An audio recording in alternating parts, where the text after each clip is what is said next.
I trusted my own blood with my life, and they used my signature to erase me. By the time I realized what power of attorney really meant, my house, my money, my name were already gone. My name is Eleanor Whitmore. I'm 72 years old now. I raised three beautiful children, two daughters and a son. I buried my husband, Robert, after 46 wonderful years together. I worked my fingers to the bone my whole life, first as a school secretary, then helping at the local library. Every bill paid on time, every mortgage payment made without fail. I never asked a soul for a handout, never wanted pity. And still, my own kids used a piece of paper called power of attorney to take everything I had while I was still breathing. This isn't just some legal paperwork story. This is about trust, the kind of trust only a mother gives her children, and how that trust can be turned into the sharpest knife imaginable. Transition, gentle piano, fade to old family photos or cozy home footage. After Robert passed, the house felt like a tomb.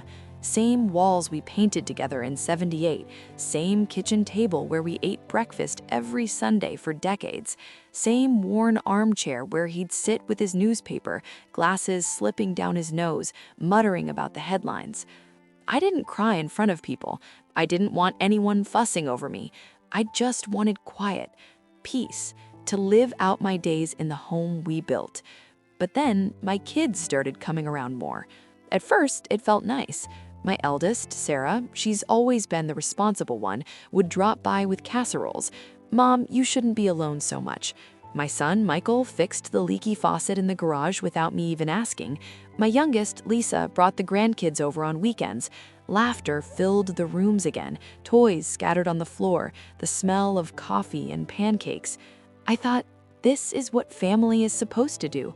They're looking out for me. They care. Then, one Saturday afternoon, Sarah sat me down at that same kitchen table. She had a folder in her hands, neat, professional-looking papers. "Mom," she said, voice soft like she was talking to a child, "this isn't about money. It's just protection, paperwork for emergencies. What if you fall? What if you end up in the hospital? We need to be able to step in and help, pay bills, talk to doctors, handle things." She explained it was called a power of attorney. Durable, she called it. It would last even if I couldn't make decisions myself someday. She said it was temporary in spirit, reversible anytime I wanted, safe for my safety. I looked at her, my firstborn, the one who used to crawl into my lap when she had nightmares. I trusted her with everything once. Why wouldn't I now? So I picked up the pen, signed my name. One simple stroke. That was it. The most expensive mistake I ever made in 72 years. Pause. Music swells softly, emotional sting. At first, life went on almost normal. I still went to my book club on Tuesdays, still watered the roses Robert planted, but little cracks started showing. Bank statements, they stopped coming in the mail. When I asked Sarah, she shrugged. "Oh, Mom, I set them to paperless for you. Easier." Bills suddenly already paid. I'd call the electric company to check. Yep, paid from my account, but I hadn't written the check. One day, my debit card declined at the grocery store. Embarrassing. Tried again, declined. I called Sarah. She laughed it off. "Mom, banks glitch all the time. I'll sort it." Then they started suggesting things. "Mom, maybe you shouldn't drive anymore. It's not safe." "Mom, let us handle the checkbook. You don't need the stress." "Mom, just rest. We've got this." I didn't feel sick. My mind was sharp. I still did crosswords in pen every morning. I remembered every birthday, every anniversary, but they kept saying I forgot things, misplacing keys, repeating stories. Maybe I was, a little. Grief does that. But I wasn't confused, not like they claimed. Then the morning that broke me. A knock at the door. A man in a polo shirt, clipboard in hand. "Ma'am, I'm here to inspect the property for the listing." Listing? What listing? He showed me printouts, my house, our house, listed for sale on a real estate site. Photos of my living room, my garden. Price way under what it was worth, under my name, but the agent's signature, Sarah's, and Michael co-signed FUM addendum. I felt the floor tilt, called Sarah right there. She didn't even try to lie. "Mom, it's better this way. You don't need all this space anymore. We can get you a nice condo, smaller, easier to manage. You'll be taken care of." Taken care of? In my own home, I was being evicted by my children. I drove to the bank.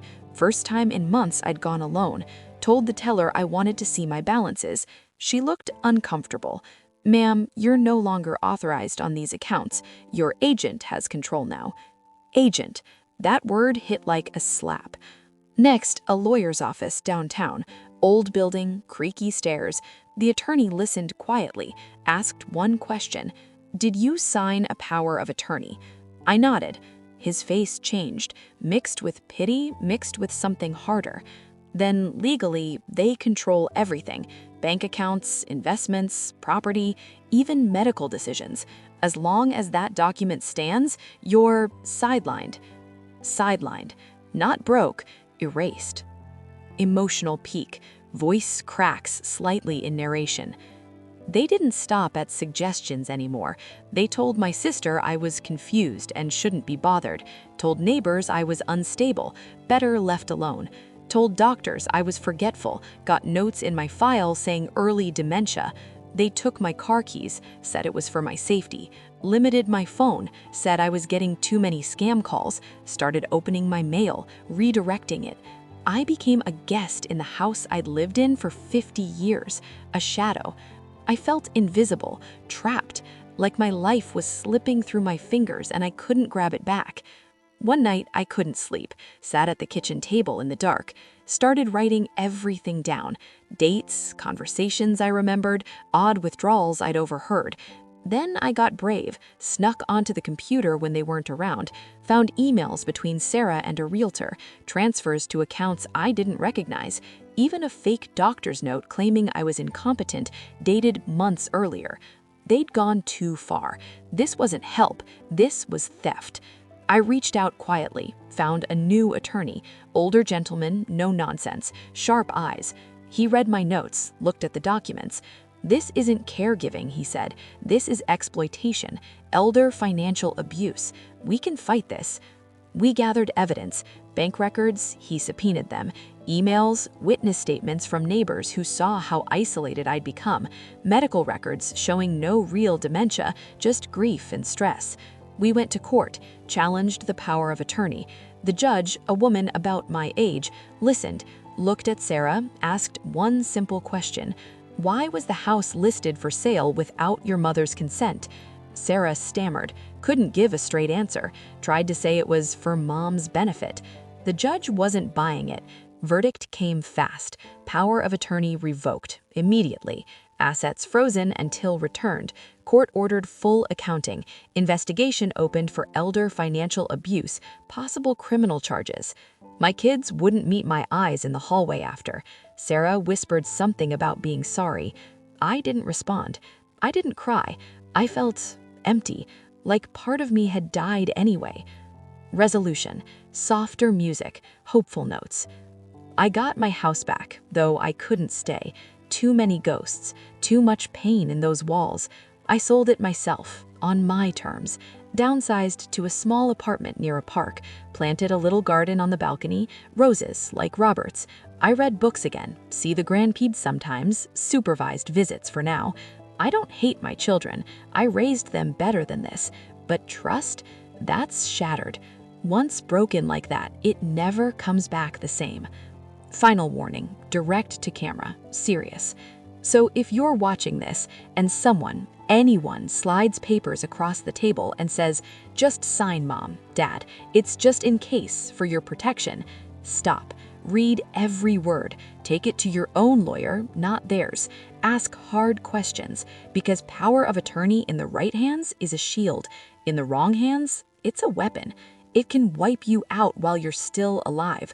Don't wait for the knock on the door. Don't wait to be erased. Outro. Warm but firm. Call to action.